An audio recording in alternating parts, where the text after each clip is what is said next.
was sometimes curious about bringing similarity. While as a child, I was sometimes very curious to bring some similarity of people familiar to me. So I tried doing that, and then some of my well-wishers said I'm doing it good. So I thought I'm an artist.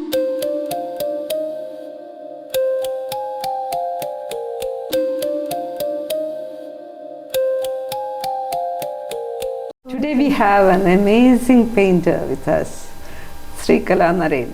Could you please sketch your journey into the painting? So I started painting around maybe 20 years before. Okay. Literally painting 20 years before. But before that I used to do sketches. Okay. So then taking a journey as such means I never had a particular mentor or a teacher as such who has given me lessons on how to paint. In fact, I had many or several mentors. So I was watching many people, many experts in art, or rather full-fledged artists, and I tried to follow them, took lessons from them. Which do you follow? Means oil painting, likewise we know, no? Yes, I do oil paintings, also on acrylics. Okay. For some time I used to do pastels because I want to try my hands at everything, and pastels also worked well, but somehow watercolors never clicked. Okay, why? What is your... Maybe I jumped that part a little too soon and I went to acrylic. I was impressed by acrylic. Okay. Now you do only acrylic? I do oil and acrylic. Okay. Most of these commissioned works are oil paintings. Okay. Some of them are acrylics. And what was the response of the clients and all after watching all these things?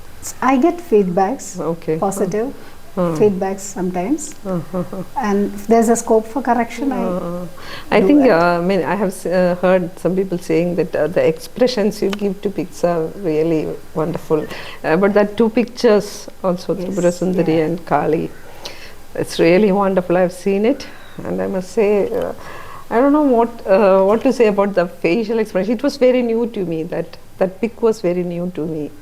I have seen many pics of Kali and Devi, but both were different. How do you come at it? I was very fortunate that my clients gave me a full lesson on how each of those characters looked and how everything in and out about the story of how to mention both of these, Kali as well as Thripura Sundari. Oh, there is a story behind it. There are stories behind it.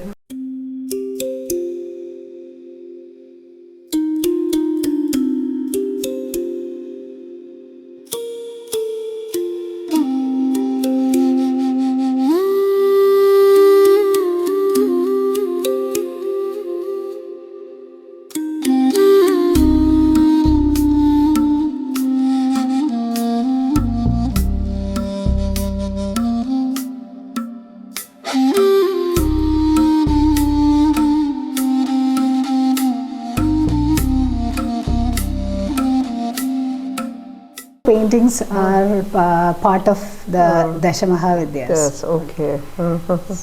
From Kali to Kamala. Yes, yeah, exactly. So Dashamahavidyas, we know that they are the different forms of the Divine Mother, the Adi Parashakti. So that's how the Hindu tradition believes.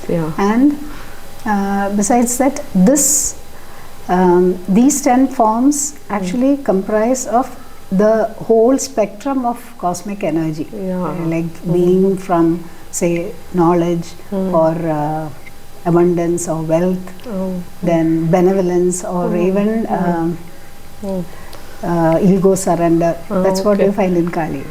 So all these come under the different forms, expressed through different forms. Okay. Which we call together as the Dashamahavidyas.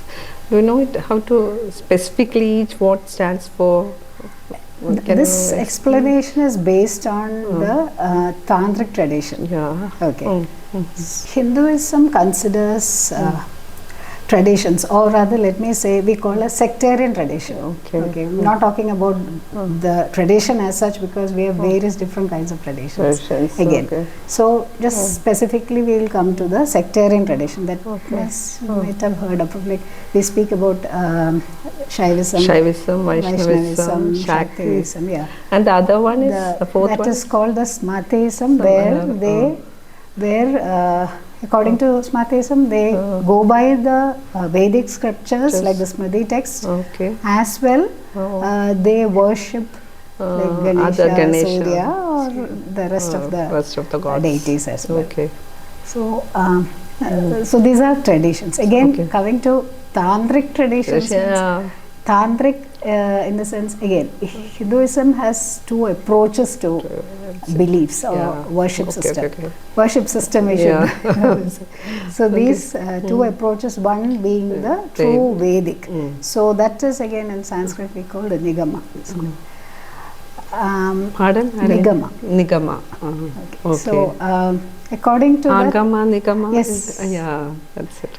And Nigama tradition, Nigama approach is like you have the structured scriptures, the script. They also follow few other things, like say external purity is given a lot of importance. Then you have to perform certain rites or some rites and social duties. So all this come under the Vedic tradition. And then talking about the tantric, it is kind of an opposite. We call it as the agamas, and the Sanskrit word for that is agamas. And according to that, it is all inside. It's your personal growth, or everything is inside you. Follow the awakening of the internal energy. You might have heard like the Kundalini and exactly. Then this so much of importance not given to the external purity. Fine. So those are some of the differences of Vedic and Tantric.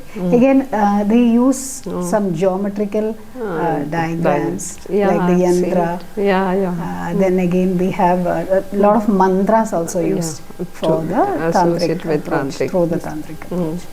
When we speak about Tantric tradition, it's mostly on particular lineages, specific lineages. Like Shaktiism, there is the Shakta Tantra. Similarly for Shaivism as well, whatever. For Shakti, it is the Shaktiism, it is a Shakta Tantra, which is one of the most prominent of the Tantra schools. So when Kali, coming to the Kali painting, you are confronting darkness. It is a confrontation of darkness to transcend fear. Like Kali in the battlefield, what happens is she trespasses the darkness. It's symbolic of ignorance. And then you transcend that. Black color is associated with infinity, I think. Yes. She, even though we say she is the creativity, she is as well sustaining, and she dissolves as well. So that is the power of the Kali deity as such. And Thripura Sundari on the other side, we find very gentle, calm, composed, and she absorbs the whole the universe as such. She finds peace and grace and everything. She's a small 16-year-old girl. That's one of the differences. You point another difference, again you will find the difference in their complexion. A complexion difference is that Kali is black, dark, blue, and the other you will find with a golden complexion. And with the attributes, say what they hold. Like Kali holds a Kali is full of garland, skull garlands, and hands and all placed as skirts of severed hands, and again holding a severed head. But I think I have seen two men One is Shiva, of course. Yes. And the other guy is also there. Who is that? Can we narrate that story? Yeah, I want. I would like to know more about that person. And that pic also, is it connected with tantric sex or something? Yes, Yes, it is connected. Yeah, I would like. Let me tell you how it goes. So this story based on there were demons. There are sometimes demons who overpower the gods. Isn't it? In the Hindu stories, that we have heard many times of the same. This is based on what was mentioned in the Devi Mahatmya, and the story goes like this. There were two demons, Shamba and Nishamba, who overpower the gods, and as usual the demons find it entertaining to often pester and no, the gods as such, the gods in heaven. So they trouble the gods in heaven. That's how the Hindu stories go. We find a lot of and then they trouble the gods and gods or devas. The devas, yes, devas. Devasura battle. Yeah. Okay. So the devas, the gods, the devas, they finding no escape, they approach Devi, the universal mother. They approach her for support and help, and so she honors their request, and she as Durga sets out to sets out for a fight and to kill and finish off the demons.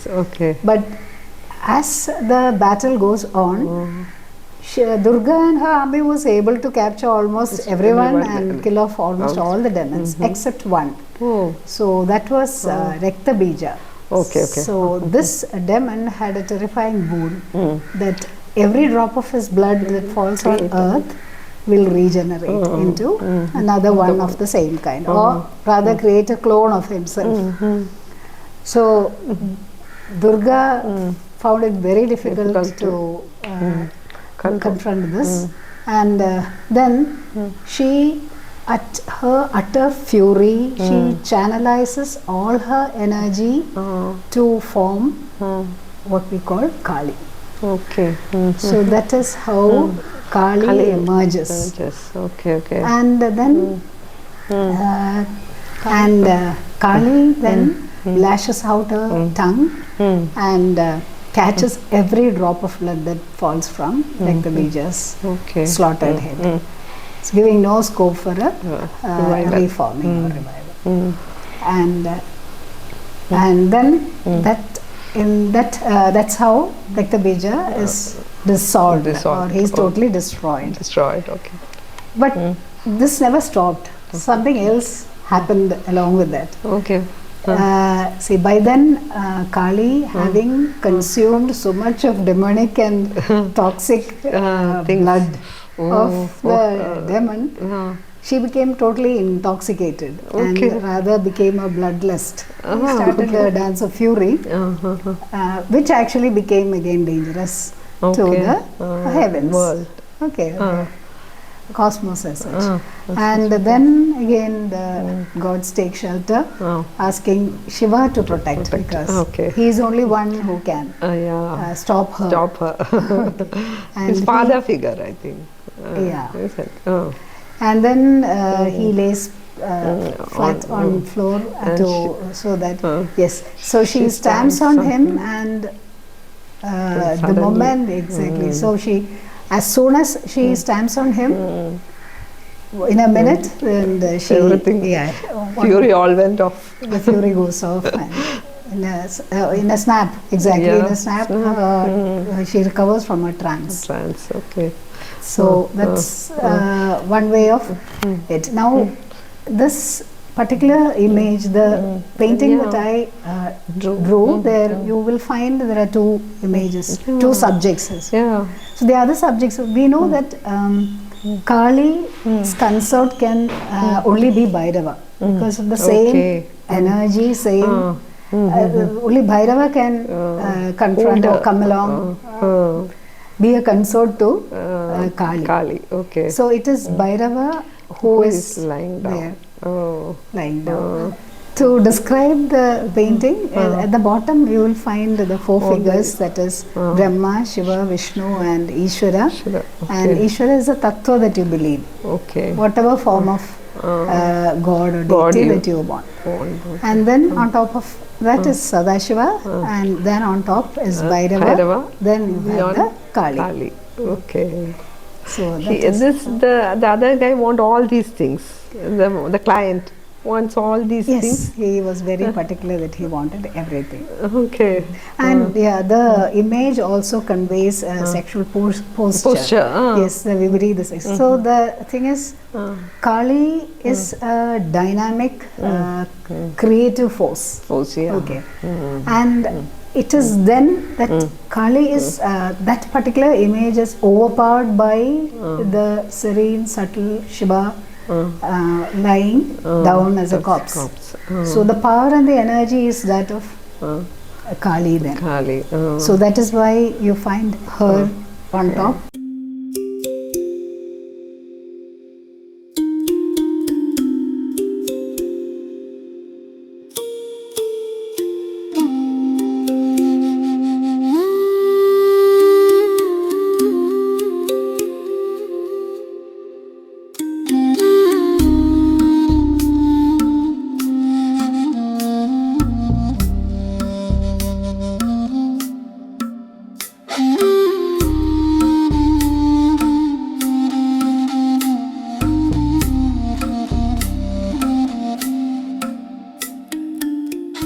Sundari is seen seated on a throne or a lotus with ornamented, fully ornamented.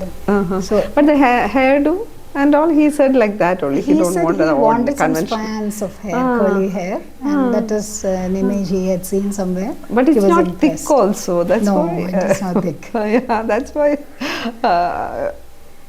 I feel it's strange because otherwise it will be thick hair like that. Even if it is curly strands, it will be thick. It's not thick. It's not thick. Why? It was just your fancy, or? Yeah, I found that something beautiful. that, no, I'm not saying I shouldn't use the fancy word. Something that inner thing coming to you when you draw. Yeah, when it was almost getting over, when it was completing, that hair matched very well with the face that she had. I thought the hair being harder, thicker might actually make her face less obvious than the rest of her body. So I wanted the face to be more prominent. Yes. Okay. So that is why. The other thing I have heard, all these artists say we don't know how we drew it and all.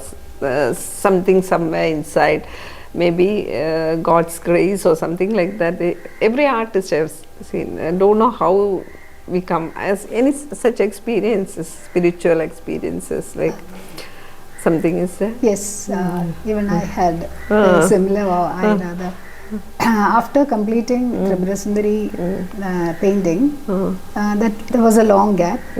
That was a time when I started understanding more of the Devi or the Shaktism, more of understanding Shaktism.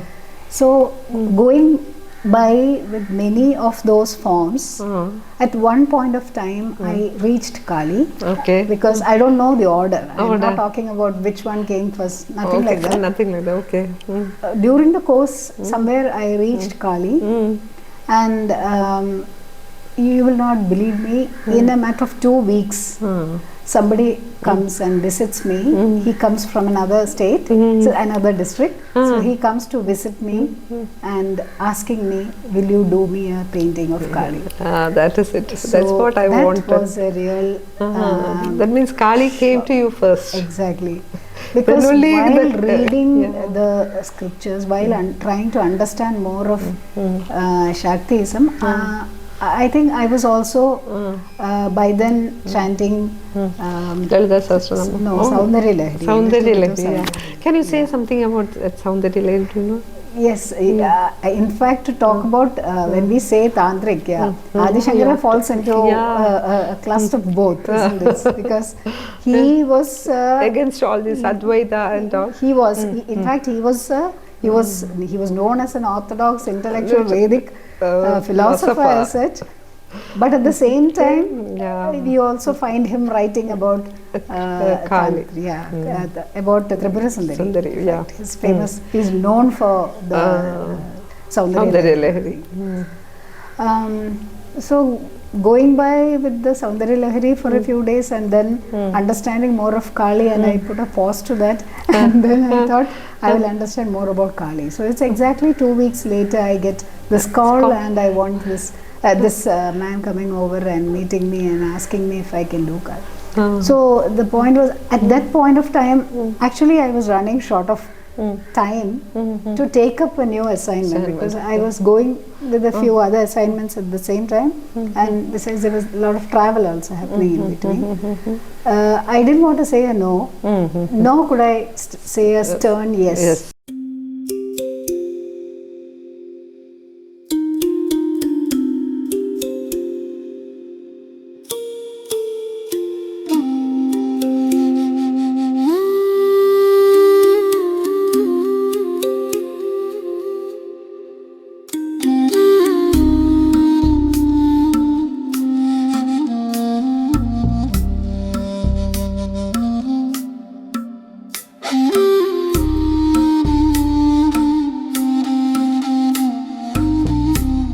What is the philosophical insight of these two pictures? Kali says everything you cling to will dissolve. Okay. There's a mortality for everything.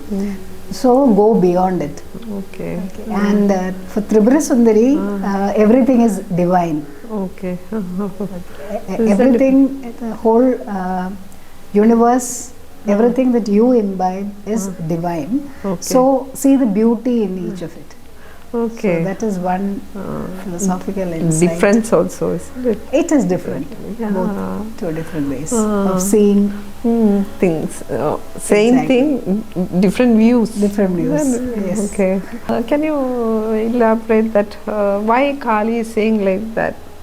Because Kali herself, we find that what did she do?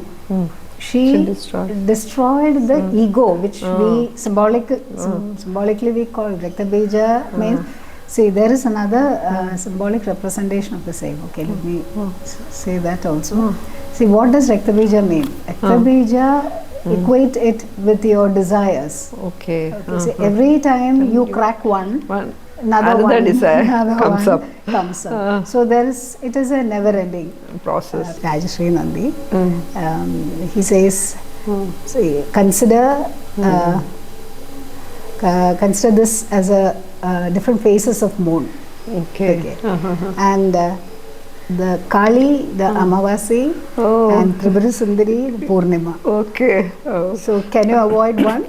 You can't. Okay. So this was apt for me. Yeah. These words are apt for me. It is very difficult to choose. Even just like asking a mother who your favorite child is. Exactly. So both are equally important, and both of them grew me spiritually in different ways. Okay. Both two different ways. Okay. I think every time, as I said, every time while drawing a character or painting a character, become part of the character. Yes.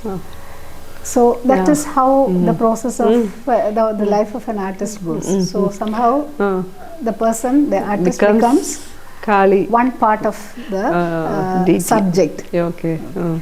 So as Kali emerged to confront darkness and to overcome or trespass, fear and ego, I think I came, I felt the difference. I felt the difference.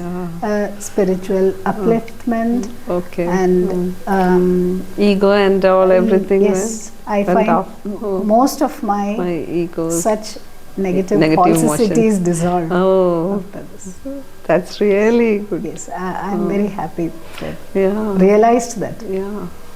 From painting to sculpting, both things merging in one person is rare, I think, isn't it? I actually liked to paint, but I loved doing Sculpting. sculptures. Oh. But I never thought there is a scope for learning sculpture. Where do I go? Because one thing, you cannot spare your important time and days with those classes which are not relevant to you. So it means it doesn't benefit you, doesn't give you anything much scope to learn or understand. So then I was looking out for a good institution that gives real classes on sculptures, and then I came across America University's program. How was it?